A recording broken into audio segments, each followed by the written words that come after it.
Hi guys, my name is Sharon Chuter and I'm the founder of Pull Up for Change and I'm also the founder of Uoma Beauty. I want to thank you all so much for your support of the Make It Black program here for its 4th season and doing absolutely spectacularly well. So thank you to all of our influencer partners, all of our consumers who have been buying the products, and I'm here today to answer all of your frequently asked questions. Make It Black has 2 primary objectives. One, to celebrate the beauty of Black, because we know Black always has been, will always be, and is beautiful. Second objective is to raise money to support the next generation of Black founders. As you know, we Pull Up for Change. Everything that we do is to continue to advance the economic equality.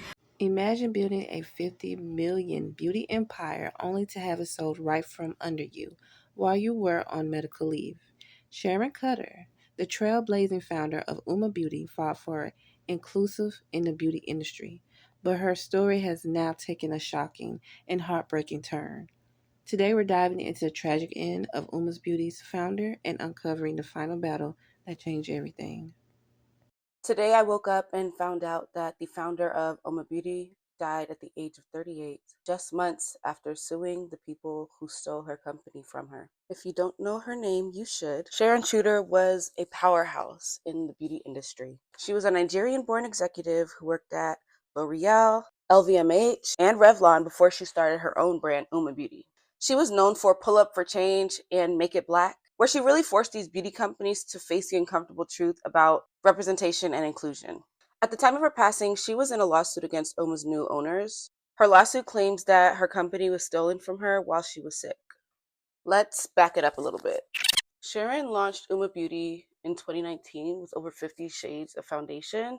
She was literally doing what giants in the industry refused to do for years. And then unfortunately, after came the roller coaster. In 2023, she stepped down from her position because of a health scare. And that same year, the company pretty much collapsed. Orders weren't being fulfilled. Social media was pretty much silent. And by the end of the year, the company was sold off in a foreclosure by her investors. Uoma Beauty had once been valued at over $50 million, but the assets were sold to cover only $6.2 million in debt.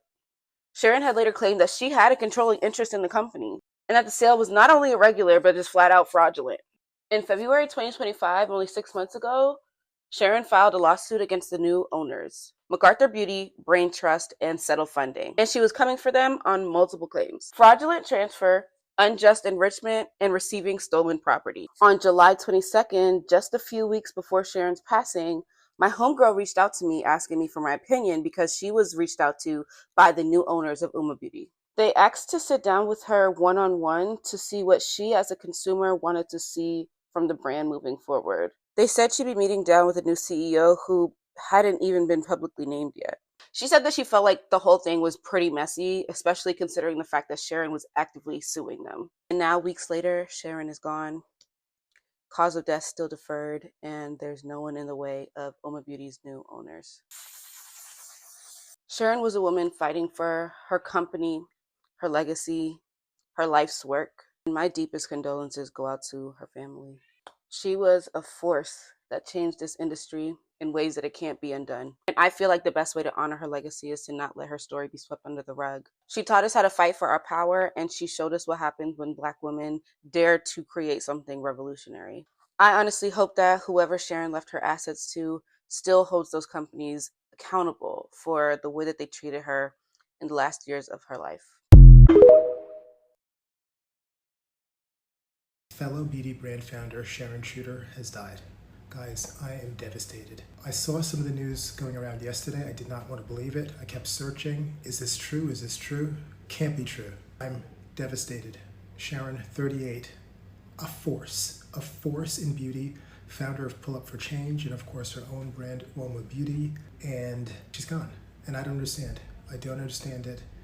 Here is a photo of us at a Women's Wear Daily CEO conference from 2022, I think.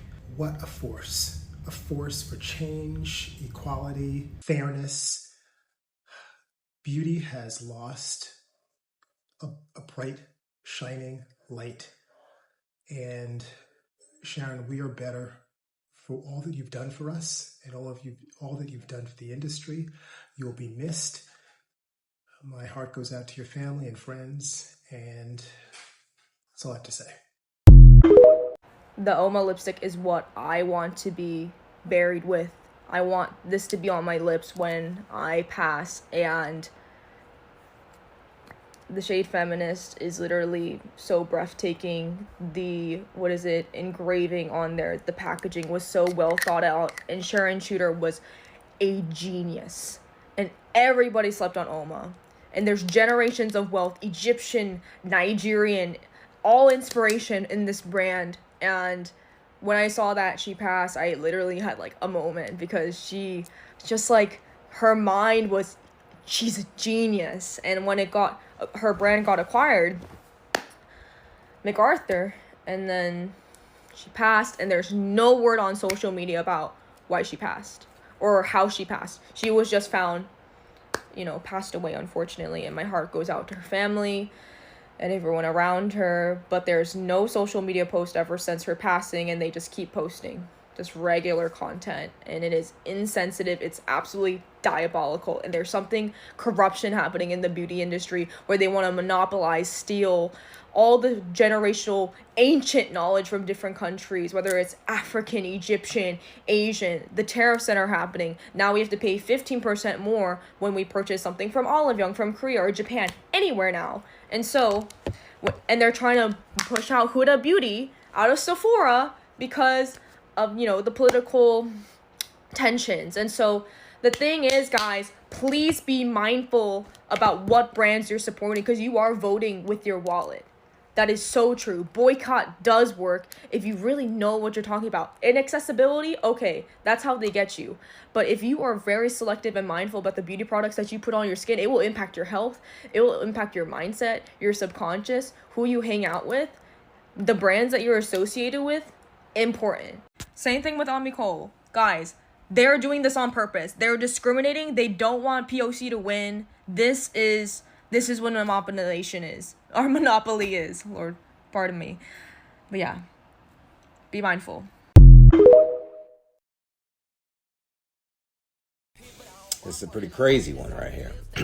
Sharon Chuter, the founder of inclusive beauty brand Uoma Beauty. I might be butchering it. Forgive me. She is dead at 38, 6 months into her multi-million-dollar lawsuit after being kicked out of her own company. Uoma Beauty founder Sharon Chuter filed a lawsuit in February 2025, that's this year, against MacArthur Beauty Brain Trust and Settle Funding, alleging that her company's assets were sold without her knowledge to satisfy a loan, and that Brain Trust illegally pushed her out of her operational role. The lawsuit claims the company was sold for far less than its $50 million evaluation. The lawsuit and the sale occurred just months before Chuter's untimely death in August 2025, and the sale of the company's assets is still under legal dispute with no settlement in place. RIP, this is an ongoing story. All right, so since she just died, I'm going to give it a few days because, I gotta let people that do way more research than I do get in there. You know what I'm saying? Then I got to go find where they are on their forum. And then I got to bring that to y'all. You know what I'm saying? But this is fucking crazy. What the fuck? What? What do you mean? Something don't sound right. And the fact that she's a black woman, I don't like it. I don't like what they got going on. The hell? Y'all gonna kill her instead of paying her out. Oh, that's what we doing now. We killing people instead of paying them out. What the fuck? What is this? Fucking mafia? What is this? So if the death of Sharon Chuter at 38 years old in the middle of a lawsuit to take back ownership of her business didn't already strike you as fucking weird, People magazine just did an article on it talking about how she died on the 14th on a patio. It just says on a patio. It doesn't say whose patio, if it was in her home. I'll put the article up here, just that part, so you can see it. Where was she? Where was she? That you guys don't want to mention it because this is the medical examiner. First it was the coroner. Where did you pick her up? Where was she? If y'all have seen in other articles or other news reports, let me know if it ever said where she was found at, because on top of that, they're also stating that they have no idea how she passed away. It's always the same story. It's always the same. Well, we can't quite say what the death is at this time. Later, it'll come out that it was a heart attack or it was pneumonia. Every fucking time. Bro, if you are a young creator, okay, and you want to be in the music business or the beauty space, what the fuck is wrong with you? Look at what happened to Lil Nas X. He just so happened to be walking down the middle of the road. First they said naked, then he was in his tighty whities, just in the middle of the day, having a mental health crisis. Right? Right? Then they're saying, oh, a possible overdose. Well, which one was it? I mean, I don't understand, because it's given Martin Lawrence in the 90s. Right after he blew up with the show and his stand-up, he's running down the fucking street. He kept saying, they're trying to kill me, they're trying to kill me. Yeah, look it up. And everybody made fun of him. Said, oh, he's crazy, he's going through something mentally. That's what we say every time. It's never gonna work out. It's never gonna, maybe if you're an influencer, okay, but you're still doing dirty work for the ones that are in the corporate positions. You always are. You're getting paid to. You're selling your soul, basically, okay? The music business, after what happened to Angie Stone, Whitney Houston, Michael Jackson, Prince, all of them were fighting for their masters at the time of their death, regardless of what they were into in their personal lives. They were all fighting for their masters. It's like then these people are selling their businesses or getting put out of their businesses every fucking time. Every time. And she was trying to fight for her shit back after all that work. Bro, it's never gonna work. Women, don't let them play you. Sharon Chuter wasn't just a beauty boss, she was a fighter. She forced the industry to include us, to hire us, to recognize us. But behind closed doors, she was in court claiming her company was sold out from under her while she was sick. So no, don't give another dollar to a brand who disrespected the black woman who built it. If you claim to support black women, this is where you draw the line. It was the same thing with me, and I said this out publicly and called out a lot of retailers trying to create a black-owned section and la la la la la. I'm going like, the goal is integration. I am saying, do not reject me because I'm black, and not just you can't do that, because what you're doing is creating a psyche to that consumer who's just been introduced to the brand that all the brand is black owned. I am beyond the color of my skin. Uoma Beauty is a brand with a proposition. There is, if you want to help me, put me next to Mac, right? Put me in the places where I should be. This is a really sad story. Sharon Chuter. It's just a lot of black beauty entrepreneurs that are being exiled, because I just feel like they want non-black beauty brands, and a lot of black entrepreneurs outsmart them, and they don't like that.